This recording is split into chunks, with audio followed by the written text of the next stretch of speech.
இப்படி அவர் காட்டினது காங்கிரஸ் கதையை முடிச்சிட்டேன், அதுதான் அவருடைய செய்கைக்கு அர்த்தம். ஏன்னா எங்களுக்கு இந்த கூட்டணியில் விருப்பம் இல்லை. மேலிடம் அதை முடிவு செய்தது என்று ஏற்றுக்கொண்டாலும் கூட அந்த மேலிடம் ராகுல் காந்தி இல்லை என்பது எங்களுக்கு டெல்லி வட்டாரத்து தகவல். இதை திரு கார்கேவே முடிவு செய்தார் என்ற ஒரு தகவல் தான் எங்களுக்கு கிடைக்கிறது. சார், இந்த கழகங்கள் மீது ஏறி சவாரி செஞ்சே காங்கிரஸ் அழிஞ்சு போச்சு. உங்களோட சேர்ந்ததுனால பன்னியோட சேர்ந்த கன்று குட்டி மாதிரி ஆயிட்டோமே நாங்க. யாரை பண்ணின்னு சொல்றீங்க? நீங்களே புரிஞ்சுக்கோங்க.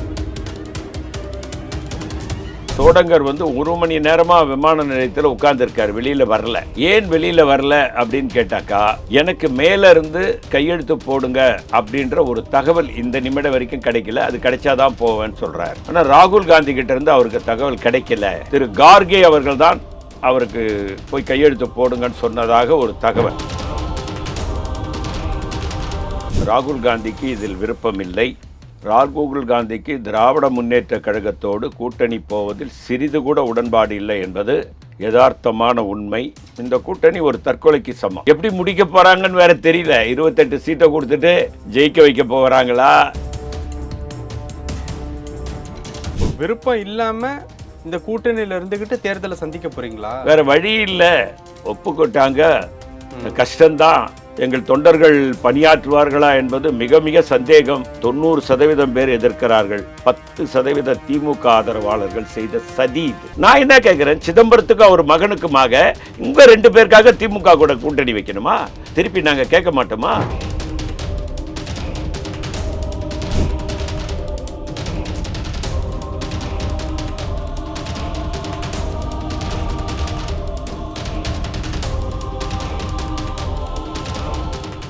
ரியல் ஒன் நேயர்களுக்கு வணக்கம். இன்று நம்மளுடைய நேர்காணலுக்கு காங்கிரஸ் கட்சியை சேர்ந்த திரு பொன் கிருஷ்ணமூர்த்தி அவர்கள் இணைஞ்சிருக்காங்க. சார் வணக்கம். வணக்கம் சார். எப்படி இருக்கீங்க? நல்லா இருக்கு சார். கூட்டணி பேச்சுவார்த்தை எல்லாத்தையும் முடிச்சுட்டு ஸ்டாலின் அவர்கள் அவருடைய காரில் ஏறும்போது அப்படிங்கிற மாதிரி அது எப்படி சொல்கிறது, ஒரு சைகை காமிச்சிட்டு போனார். ஓவர் அப்படிங்கிற மாதிரி. ஸோ கூட்டணியில் காங்கிரஸுக்கு 28+1 28 சீட்ஸ் ப்ளஸ் ராஜ்யசபா சீட் ஒன்று கொடுத்துருக்காங்க. ஹாப்பியா?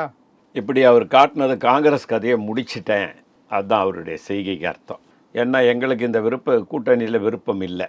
மேலிடம் அதை முடிவு செய்தது என்று ஏற்றுக்கொண்டாலும் கூட எங்களுக்கு மேலிடம் என்று சொன்னால் அது ராகுல் காந்தி தான். அப்போ நீங்கள் கூட்டணியை முடிவு செஞ்ச மேலிடம்னா என்ன? அந்த மேலிடம் ராகுல் காந்தி இல்லை என்பது எங்களுக்கு டெல்லி வட்டாரத்து தகவல்.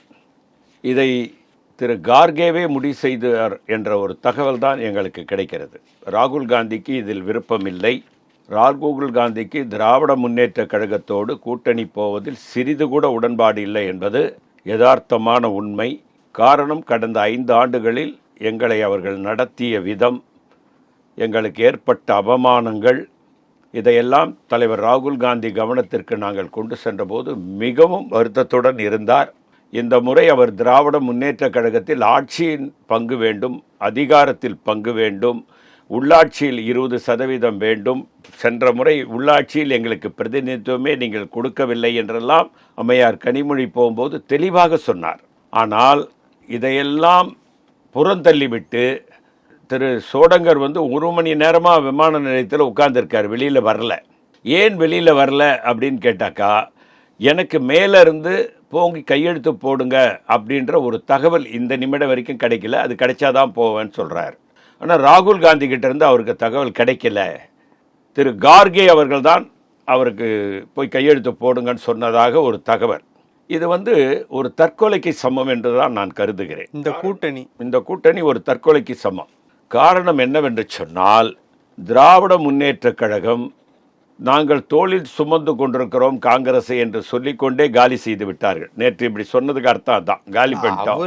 ஒரு தடவை சொன்னாரு, நீங்க நிறைய தடவை செஞ்சு காமிக்கிறீங்களா? ஆமாங்க, அதுதான் அதுக்கு அர்த்தம். முதல்வருடைய பதில் என்னன்னா, காங்கிரஸை காலி பண்ணிட்டோம், முடிச்சிட்டோம்.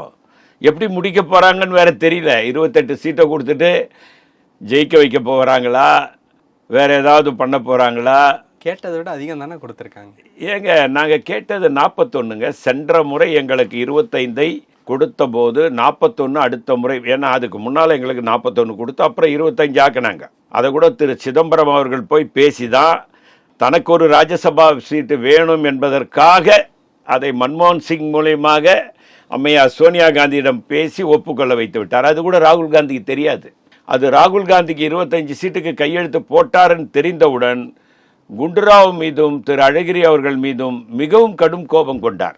உங்கள் பிசினஸ் இன்னும் அதிக மக்களை சென்றடைய வேண்டுமா? இன்றைய டிஜிட்டல் உலகில் சரியான ப்ரமோஷன் தான் வெற்றியின் முதல் படி. தமிழகம் முழுவதும் பல லட்சக்கணக்கான பார்வையாளர்களை தினமும் சென்றடையும் ரியல் ஒன் யூடியூப் சேனல்களில் உங்கள் பிசினஸ் இனி எல்லோரும் அறியட்டும். குறைந்த செலவில் அதிக ரீச். உங்கள் பிராண்டுக்கு நம்பிக்கையும் வளர்ச்சியும் சேர்க்க இன்றே எங்களை தொடர்பு கொள்ளுங்கள். 9280087164. சென்ற முறை நாங்கள் அடுத்த முறை சரி செய்கிறோம் என்றார்கள். இப்போ மட்டும் நான் 41 தானே கேட்டோம், அதிகாரத்தில் பங்கு கேட்டோம்ல, உள்ளாட்சியில் 20% கேட்டோம்ல, நீங்கள் கொடுக்கலையே.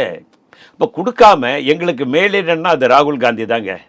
யார் வேணாலும் தலைவராக இருக்கட்டும், அகில இந்திய தலைவராக, எங்களுக்கு மேலிடம்னா அது ராகுல் காந்தி தான். ராகுல் காந்தி ஒப்புதல் இல்லாமல் இந்த கூட்டணி உருவாகி இருப்பதாக டெல்லியிலிருந்து எங்களுக்கு தகவல் கிடைக்கிறது.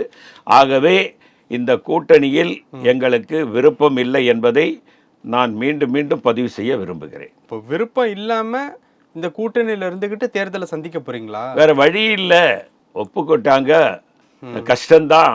எங்கள் தொண்டர்கள் பணியாற்றுவார்களா என்பது மிக மிக சந்தேகம். அதில் எந்த சந்தேகமும் இல்லை. எங்கள் தொண்டர்கள் மனநிறைவோடு இல்லை. இந்த திமுகவோடு கூட்டணி வேணும்னு சொல்கிறவங்க திரு சிதம்பரம், திரு செல்வ பெருந்தகை போன்றவர்கள் தான். ஆனால் வேற எந்த தலைவரும் திராவிட முன்னேற்ற கழகத்தோட கூட்டணி போகணும்னு எந்த தலைவரும் சொல்லவே இல்லை. இவங்க 2 பேர் மட்டும் தான் சொல்கிறாங்க. ஏன் இவங்க 2 பேர் மட்டும் சொல்கிறாங்கன்னா, அடுத்த ராஜ்யசபாவுக்கு அவர் அடி போட்டார், இன்னொரு ராஜ்யசபா அடுத்து தரேன்னாங்க. அப்போ திரு சிதம்பரத்துக்கு முடியுது, அப்போ அவர் வந்துடுவார். ஸோ இவர்கள் சுயநலத்திற்காக இந்த கூட்டணியை கொண்டு வந்திருக்கிறார்கள். ஆனால் இது காங்கிரசினுடைய வளர்ச்சிக்கு உதவுமா என்று சொன்னால் நிச்சயமாக உதவுவதற்குண்டான வாய்ப்புகள் இல்லை. காங்கிரஸை நிச்சயமாக வேறு மாற்று சிந்தனையில் நாங்கள் போயிருந்தால் கை சின்னம் நிறைய இடங்களில் வரையப்பட்டிருக்கும், காங்கிரஸ் நிறைய மக்கள் மனதிலே புகுத்தப்பட்டிருக்கும், காங்கிரஸ் வெற்றி பெறக்கூடிய வாய்ப்புகள் எல்லாம் இருக்கு. காரணம் என்னன்னு கேட்டிங்கன்னா, மக்களுக்கு ஒரு மாற்றம் தேவைப்படுகிறது. 2 கழகங்களும் ஆண்டு சரியான ஒரு நிர்வாகத்தை தரவில்லை என்ற மன வருத்தம் மக்களுக்கு இருக்கும் காலத்தில் காங்கிரஸை அதை கையில் எடுக்க இந்த தடவை தவறிவிட்டது என்ற வருத்தம் தான் எங்களுக்கு எல்லாருக்கும் வருத்தம். காலையில் என்னோட பேசிய எத்தனை நண்பர்களும் திராவிட முன்னேற்ற கூட்டணியை என்ன இந்த மாதிரி கொண்டு போயிட்டாங்களே அப்படின்ற பேசியது தான் நான் கண்கூடாக பார்த்த வரலாறு. ஓகே, இப்போ பிடிக்காம தேர்தலை சந்திக்கிறோம், வேற வழி இல்லை அப்படின்ட்டு சொல்றீங்க அப்படின்னா, அந்த இடத்துலையும் திமுக தானே ஜெயிக்குது. கூட்டணிக்கு கொண்டு வந்தாச்சு, காங்கிரஸ் நம்ம கூட தான் இருக்கு. பிடிக்கலனாலும் திமுக தான். திமுக ஜெயிச்சிச்சுன்னு நான் சொல்ல மாட்டேங்க. எங்களோட இருக்கக்கூடிய 90% பேர் எதிர்க்கிறார்கள். 10% திமுக ஆதரவாளர்கள் செய்த சதி இது. காங்கிரஸ்குள்ளேயே காங்கிரஸை கொண்டு போய் அடமானம் வைத்து விட்டார்கள் என்றுதான் நான் குற்றம் சாட்ட விரும்புகிறேன். இது ஒரு தவறான ஒரு பாதையை தேர்ந்தெடுத்து கூட்டணி வைத்து விட்டார்கள். கடந்த 5 ஆண்டுகளிலுங்க மிக மிக மோசமாக நாங்கள் நடத்தப்பட்டோம் என்பதுதான் உண்மை. ஒரு சிறு துறையில் கூட, எங்க அறநிலையத்துறையில் ஒரு கோயில் அறங்காவலர் பதவி கூட எங்களால் வாங்க முடியலங்க. நாங்கள் வெற்றி பெற்ற நகராட்சிகளில் அவர்கள் நின்று வெற்றி பெற்று விட்டார்கள். இதெல்லாம் கண்கூட தெரிஞ்சுக்கிட்டு இதெல்லாம் பார்த்துக்கிட்டு ஒரு முறை இதே திரு சிதம்பரம் இன்றைக்கு திராவிட முன்னேற்ற கழகத்தோடு நான் சாதித்து விட்டேன் என்று மார்த்தட்டி கொடுக்கிறாரே. நான் கேட்கிறேன், பாரதிய வித்யா பவனின் உங்கள் அம்மையார் சௌந்தர கைலாசம் புத்தகம் வெளியீட்டு விழாவுக்கு நான், KR ராமசாமி, மரியாதைக்குரிய திரு அழகிரி மூவரை போகும்போது இதே சிதம்பரம் தான் திமுகவை எதிர்த்து அறிக்கை விட சொன்னார். எங்களுடைய கூட்டணியில் நீங்கள் கூட்டணி தர்மத்தை மீறிவிட்டீர்கள் என்று நீங்கள் உடனடியாக அறிக்கை விடுங்கள் என்று சொன்னவரே சிதம்பரம் தான். இல்லைன்னு அவரை மறுக்க சொல்லுங்க பார்ப்போம். அவங்க மாமியார் புத்தகம் வெளியீட்டிற்கு போகும்போது கார்லேயே சொன்னார். கார்லேயே அதை டிக்டேட் பண்ணி கார்லேருந்து நாங்கள் போய் பாரதிய வித்யா பவனுக்கு இறங்கும்போது டிவிலெல்லாம் வந்துடுச்சு. அது இதே சிதம்பரம் தானே சொன்னார். நான் என்ன கேட்குறேன், சிதம்பரத்துக்கு அவர் மகனுக்குமாக இங்கே 2 பேருக்காக திமுக கூட கூட்டணி வைக்கணுமா? திருப்பி நாங்கள் கேட்க மாட்டோமா? மாணிக்கம் தாகூருக்காக, பிரவீன் சக்கரவர்த்திக்காக நாங்கள் கூட்டணி வைக்குவதில் தயக்கம் காட்ட மாட்டோம் என்று சொன்னால், உங்கள் மகனுக்காகவும் உங்களுக்காகவும் நீங்கள் கூட்டணி வச்சுட்டா நாங்கள் அதை வேடிக்கை பார்த்துட்டு இருக்கோமா? அது கூட்டணி தர்மமா? அது நீங்கள் தானே சொன்னீங்க அழகிரிகிட்ட எதிர்த்து அறிக்கை விட சொல்லி. நீங்கள் தானே கனிமொழி ராஜாவை கைது பண்ணி இன்ன வரைக்கும் ஆட்சி இந்தியாவில் காங்கிரஸ் ஆட்சி போச்சுன்னா அதுக்கு காரணம் சிதம்பரம் தாங்க. அவர் தான் கனிமொழியும் ராஜாவும் கைது பண்ணி 2G வழக்கில் அவர்கள் நிரபராதின்னு பிஜேபி ஆட்சியில் சிபிஐ ஜட்ஜி விடுதலை பண்றாங்க. இது கூட தெரியாம தவறு நடந்திருக்கா நடந்து கூட இல்லையான்னு தெரிஞ்சிக்காம அவர் பெரிய சுப்ரீம் கோர்ட் லாயர்னு சொல்றாங்க. என்ன சுப்ரீம் கோர்ட் லாயர் நீங்க உள்துறை அமைச்சர் இருந்ததுனா தெரிய வேணாவா? அவர் தவறு நடந்திருக்கா இல்லையான்னு உள்துறை அமைச்சராக இருந்தவருக்கு தெரிய வேணாம்? நீங்க தானேங்க திமுக கூட கூட்டணி போன தடவை மேல தயாளம்மாவை விசாரணை பண்ணிட்டு கீழே கூட்டணி பேசுறீங்களே, அப்ப நீங்க நிதி அமைச்சராக இருந்த அமலாக்கத்துறை உங்ககிட்ட தான் இருந்தது. ஏன் அந்த அமலாக்கத்துறையை நாளைக்கு வந்து தயாளம்மா விசாரிங்கன்னு சொல்லக்கூடாதா? இவ்வளவும் பண்ணிட்டு ஒரு நல்ல நாடக நடிகரை அவர் நடித்து கொண்டிருக்கிறார். காங்கிரஸை பாழுங்கடத்தில் பாறாங்கல்லை கட்டி போட்டு விட்டார். பாசிய சொல்றீங்களா? சிதம்பரத்தை தான் சொல்றேன். அவர் தான் இந்த என்னங்க அவருக்கு காங்கிரஸ் எத்தனை நாள் அவர் இடைவெளி விட்டு போனாரு? 1980 எனக்கு சீட்டு கொடுக்கல இந்திரா காந்தி, காங்கிரஸின் குடும்ப மானத்தை வாங்கி விட்டதுன்னு வெளியே போனவருங்க அவரு. இந்திரா காந்தி உயிரோடு இருக்க வரைக்கும் சி சுப்பிரமணியம் எவ்வளோ தூரம் சொன்னாரு, சேர்க்க முடியாதுன்ட்டாங்க இந்திரா காந்தி. இந்திரா காந்தி படுகொலைக்கு பின்னால ராஜீவ் காந்தி திரு மூப்பனார் அவர்கள் சமாதானப்படுத்தி தானே காங்கிரஸ்ல சேர்த்தாரு. அதுக்கப்புறம் தானே இவருக்கு ஜனநாயக பேரவை நீங்க ஆரம்பிக்கலையா? எங்க திரு நரசிம்மராவ் சொன்னாருங்க, இப்ப அது விருப்பம் இல்லாம தேர்தலை சந்திக்க போறீங்க, வேற வழி இல்ல. விருப்பம் இல்லாம உங்க தொகுதிகளில் திமுக காரவங்க ஜெயிச்சாலும் எம்எல்ஏ ஆகி அந்த சீட்ல இருக்கக்கூடிய விஷயங்களை அனுபவிக்க போறது நீங்க தானே. நாங்க எங்க எனக்கு பெருத்த சொல்லிட்டீங்க, அதிகாரத்துல நாங்க இருந்தாலும் எங்களுக்கு ஒரு கோவில் அறங்காவலர் பொறுப்பு கூட கிடைக்க மாட்டேங்குது அப்படிங்கிற மாதிரியான விஷயங்கள்லாம் நீங்க வந்து சொல்லிட்டீங்க. மறுபடியும் காங்கிரஸ் தமிழ்நாட்டில் உயிர்ப்போட இருக்கு அப்படிங்கிறத காட்டிக்கிறதுக்கு காரணம் அந்த எம்எல்ஏ பதவிகள் அப்படிங்கிறதுல எந்தவித மாற்று கருத்தும் இல்லைல்ல சார். இந்த கழகங்கள் மீது ஏறி சவாரி செஞ்சே காங்கிரஸ் அழிஞ்சு போச்சு. அதை முடிவெடுக்கிறதும் காங்கிரசினுடைய தலைமை எடுக்கணும் சார். தலைவர் ராகுல் காந்தி முடிவெடுத்தார் சார். அதுக்கு இடைஞ்சலாக தமிழ்நாட்டில் இருக்கக்கூடிய சில தலைவர்களும் டெல்லியில் இருக்கக்கூடிய சில தலைவர்களும் இருந்து விட்டார்கள். முடிவெடுக்கக்கூடிய ஒரு உரிமை கூட ராகுல் காந்திக்கு இல்லாத அளவு தான் காங்கிரஸ்ல அவர் இருக்காரா சார்? அந்த மாதிரி ஒரு நிலைமை இன்னைக்கு இருக்கிற மாதிரி தான் நான் நினைக்கிறேன் சார். நான் டெல்லி வட்டாரத்தில் வச்சு விசாரித்த போது திராவிட முன்னேற்ற கழக கூட்டணியிலே ராகுல் காந்திக்கு உடன்பாடு இல்லை. இன்றைக்கு ஒரு ராஜ்யசபா உறுப்பினர் தேர்வு செய்யப்பட்ட அதில் கூட ராகுல் காந்திக்கு விருப்பம் இல்லை என்ற தகவல் எனக்கு இப்போ சொல்லப்பட்டது. என்னதான் பண்றார் ராகுல்? அப்போ ராகுல் சொல்றாருங்க சில விஷயங்களை, அவர் ஏதோ ஒரு தடை அவருக்கு இருந்துகிட்டு இருக்கு. அது என்ன தடை என்னன்னு என்னால் தெரிஞ்சுக்க முடியல. அப்ப அந்த தடையை உடைச்சிட்டு வந்தா கூட்டணியும் உடையுமா? அந்த தடையை உடைக்க முடியாது இனிமேல். ஏன்னா இவர்களெல்லாம் சேர்ந்து காங்கிரஸை படுபாதாளத்தை தள்ளணும்னு முடிவு தள்ளிட்டாங்க. சந்தோஷமா இருக்காங்க. இவங்களுக்கும் காங்கிரஸ் வளர்ச்சிக்கு வளரணுன்ற எண்ணம் இருக்கிறவங்க இந்த 10% பேர் சுத்தமாக கிடையாது. 90% பேர் தான் களத்தில் இறங்கி உழைக்கிறவன். அவனுக்கு விருப்பம் இல்லாத கூட்டணியை உருவாக்கினா எப்படிங்க இது சரியா வரும்? இந்த சின்ன ஒரு ஒரு தாட்ஸ் கூட இல்லைன்னா எப்படி நம்ம கூட்டணி அமைச்சு நீங்கள் போட்டி போடுறது எப்படி சரியா இருக்கும்? நீங்கள் தமிழ்நாட்டில் காங்கிரஸை வளர்க்கணுங்க. 1967 அப்புறம் காங்கிரஸ் ஆட்சி வரல. அதை கொண்டாடுறதுக்கு முயற்சி பண்ணணுமா வேணாவா? நீங்களே திமுகவை திட்டுவீங்க, நீங்களே திமுகவை எடுத்து தறிக்கை கொடுக்க சொல்லுவீங்க, நீங்களே திமுக கூட போய் கூடி கொலாவீங்கன்னு சொன்னாக்கா அப்போ என்ன 90% தொண்டர்கள் இழிச்சவாயனுங்களா? இப்போ உங்களுக்கு இதுல தனிப்பட்ட முறையில விருப்பம் இல்லை அப்படிதானே? 90% பேருக்கு உடன்பாடு இல்லை இதுல. உங்களுக்கு? எனக்கும் இல்ல.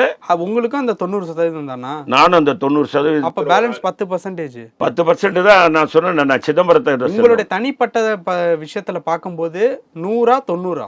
நான் 90ல இருக்கேன், 10 பேர் சிதம்பரத்தில் இருக்காரு. தனிப்பட்ட முறையிலையும் அந்த 90ல தான் நீங்களும் நிக்கிறீங்க. ஆமா. இப்போ இந்த ஒரு சுச்சுவேஷன் இருக்குல்ல, கூட்டணி வந்து உறுதி ஆயிடுச்சு 20+1 அப்படிங்கிற மாதிரியான ஒரு சுச்சுவேஷன் வந்து இருக்குல்ல, இந்த சுச்சுவேஷனோட நீங்க தேர்தலை சந்திச்சா அடுத்த 5 வருஷம் இதை விட மோசமா இருக்கும்ல? ரொம்ப மோசமா இருக்கும். அதற்கு பதில் திரு சிதம்பரம் திரு செல்வ பெருந்தகையும் சொல்லியே ஆக வேண்டும். காங்கிரஸ் தோழர்களுக்கு ரொம்ப மோசமான ஒரு நிலைக்கு காங்கிரஸ் தள்ளப்படும் என்பதில் எந்த சந்தேகமும் இல்லை. இதற்கு பதில் சொல்ல வேண்டியது திரு சிதம்பரம் திரு செல்வ பெருந்தகை என்பதில் எந்த மாற்று கருத்தும் இல்லை. இந்த கூட்டணி உறுதியானதன் பிறகு காங்கிரஸில் இருக்கக்கூடிய திருச்சி வேலுச்சாமி அவர்கள் வந்து வேற கட்சி போகிறாங்க, தொடர்ச்சியாக அந்த மாதிரியான செயல்பாடுகள் வந்து பிடிக்காம அந்த மாதிரியான ஒரு விஷயத்த வந்து அவர் முடிவு எடுத்திருக்காரு அப்படின்ட்டு. அந்த செய்தி உண்மையான செய்தியா பொய்யான செய்தியாங்கிறதுக்கு அப்புறம் போகலாம். ஆனால் இந்த மாதிரி ஒரு செய்தி வந்து வருது. நீங்கள் ஏதாவது அந்த மாதிரி ஏதாவது முடிவுகள் அந்த இல்லை நான் அந்த மாதிரி முடிவு எடுக்கலைங்க. காங்கிரஸிலிருந்தே பயணிக்க வேண்டும். காங்கிரஸ் என்ன, என் தாத்தா சுதந்திர போராட்ட வீரர், என் தந்தை சுதந்திர போராட்ட வீரர். நாங்கள் அந்த காலத்திலிருந்து இந்த காலம் வரைக்கும் காங்கிரஸோடு தான் பயணிக்கிறோம். எங்கள் ரத்தத்தை அப்படி கீறினா காங்கிரஸ் தான் சொல்லுவது. ரத்தமே எங்கள் ரத்தத்திலே காங்கிரஸ் பிளட்டு தான் ஓடுது. இல்லை, இப்போ இதுல எனக்கு சந்தேகம் வருது. ரத்தத்தின் ரத்தம் அந்த மாதிரி ஏதாவது சொல்ல? ரத்தத்தின் ரத்தம்லாம் இல்லை, ரத்தத்திலேயே காங்கிரஸ் பிளட். திரு சிதம்பரத்துக்கும் திரு செல்வ பெருந்துக்கும் காங்கிரஸ் பிளட் எல்லாம் கிடையாது அவங்களுக்கு. அவரெல்லாம் கட்சி மாறி போய் ஜனநாயக பேரவைன்னு ஒரு கட்சி ஆரம்பித்து இந்திரா காந்தி எதிர்த்து பேசி காங்கிரஸ் கவர்மெண்ட்டே இன்னைக்கு இல்லாமல் போனதுக்கு அவர் தாங்க முக்கிய காரணம். இது எல்லாருக்கும் தெரியும், சோனியா காந்தி கூட தெரியும். அவர் ராஜாவை எங்கள் ஆந்திராவில் ஆட்சி போனதுக்கு என்ன காரணம்? ஜெகன்மோகன் ரெட்டி யார் கைது பண்ணது? அவர் தானே கைது பண்ணார் உள்துறை அமைச்சராக இருக்கும்போது. அப்போது காங்கிரஸை டோட்டலாக காலி பண்ணணும்னு முடிவு பண்ணிட்டு இந்த வேலையில் இறங்கியிருக்கார் அவர். ஆனால் உங்களுக்கு வந்து இந்த கட்சி மாறுறது அந்த மாதிரி எந்த ஐடியாவும் இல்லை? எனக்கு கிடையாதுங்க. காங்கிரஸ் என் கட்சிங்க, அது என் கட்சி, என் சொத்து. அது இதே தான் திருச்சி வேலுச்சாமியும் சொன்னார். இல்லைங்க, எங்க சொத்துங்க அது. இவங்கெல்லாம் வருவாங்க போவாங்க. இப்போ நீங்க சொல்றதெல்லாம் வச்சு பார்க்கும்போது 90% பேர் எதிர்க்கிறாங்க, 10% பேர் திமுக கூட்டணிக்கு ஆதரவா இருக்காங்க அப்படின்னா, விஷயங்கள்லாம் வச்சு பார்க்கும்போது அப்படியே ஆப்போசிட்டா தெரியுது. 90% ஆதரவு, 10% தான் எதிர்ப்பு அப்படின்னா, இது என்ன மாதிரியான ஒரு விஷயத்துல பார்க்கறது? 90% எதிர்ப்பு இல்லை, எதிர்ப்புன்னா கூட்டணி அமைஞ்சிருக்காதுங்க சார். தொண்டர்கள் மத்தியில் எதிர்ப்பு சார். சில தலைவர்கள் 10% சொன்னதில்ல, அது கூட 1-2% பேர் கூடி எடுத்த முடிவு இது. அப்போ ஓட்டு மாறும் வாய்ப்பு இருக்கு. யாருக்கு மாறும்? யாருக்கு வேணாலும் மாறலாம். உங்களுடைய ஓட்டு காங்கிரஸ் நின்றால் என்னுடைய ஓட்டு காங்கிரஸுக்கு தான். திமுக நின்றாலும் செய்த பாவத்திற்கு ஓட்டு போட்டு தான் ஆகணும். அப்போ ஓட்டுலையுமே எந்தவித சமரசமும் கிடையாது உங்களுக்கு? பாவம் செஞ்சிட்டோம்ல. நீங்க பண்ணல? நாங்கள் பண்ணலங்க, தேவையில்லாதவங்க பண்ணிட்டாங்க. இருந்தாலும் கூட்டணி தர்மம்னு ஒன்று இருக்குல்ல, அதான். என்ன விஷயமா இருந்தாலும் அந்த தர்மத்தை ஃபாலோ பண்ணணும். தர்மத்தை ஃபாலோ பண்ணுறதுல காங்கிரஸ் என்னைக்கும் தயக்கம் காட்டியது. திமுக அதில் தயக்கம் காட்டியிருக்குல்ல. கூட்டணிக்கு அவங்க கிட்ட தர்மமே இல்லையே. தர்மம் இருந்தால் போன தடவை 41 சீட்டு தரேன்னு எங்கள் ராகுல் காந்தி கிட்ட சொல்லிவிட்டு இந்த தடவை நீங்கள் 28 தானே கொடுத்துருக்கீங்க. இன்றைக்கி பாண்டிச்சேரியில் நாங்கள் தான் 6 சீட்டு இருக்கிறோம், நீங்கள் 2 தான் இருக்கிறீங்க, எங்கள் தலைமையில் தான் கூட்டணி. நீங்கள் தமிழகத்தில் உங்கள் தலைமையில் கூட்டணி என்பதை நாங்கள் ஒப்புக்கொள்கிறோம். பாண்டிச்சேரியில் நீங்கள் தான் கூட்டணின்னா அங்கே எங்களுக்கு தானே, நாங்கள் தானே ஆண்டுகிட்டு இருந்தோம். உங்களோட சேர்ந்ததுனால பன்னியோட சேர்ந்த கன்று குட்டி மாதிரி ஆயிட்டோமே நாங்கள். யாரை பண்ணின்னு சொல்கிறீங்க? நீங்களே புரிஞ்சுக்கோங்க. பல விஷயங்கள் பேசணும். நேரத்துக்கு ரொம்ப நன்றி சார். வணக்கம் சார். உங்கள் பிசினஸ் இன்னும் அதிக மக்களை சென்றடைய வேண்டுமா? இன்றைய டிஜிட்டல் உலகில் சரியான ப்ரமோஷன் தான் வெற்றியின் முதல் படி. தமிழகம் முழுவதும் பல லட்சக்கணக்கான பார்வையாளர்களை தினமும் சென்றடையும் ரியல் ஒன் யூடியூப் சேனல்களில் உங்கள் பிசினஸ் இனி எல்லோரும் அறியட்டும். குறைந்த செலவில் அதிக ரீச். உங்கள் பிராண்டுக்கு நம்பிக்கையும் வளர்ச்சியும் சேர்க்க இன்றே எங்களை தொடர்பு கொள்ளுங்கள். 928 00 8714.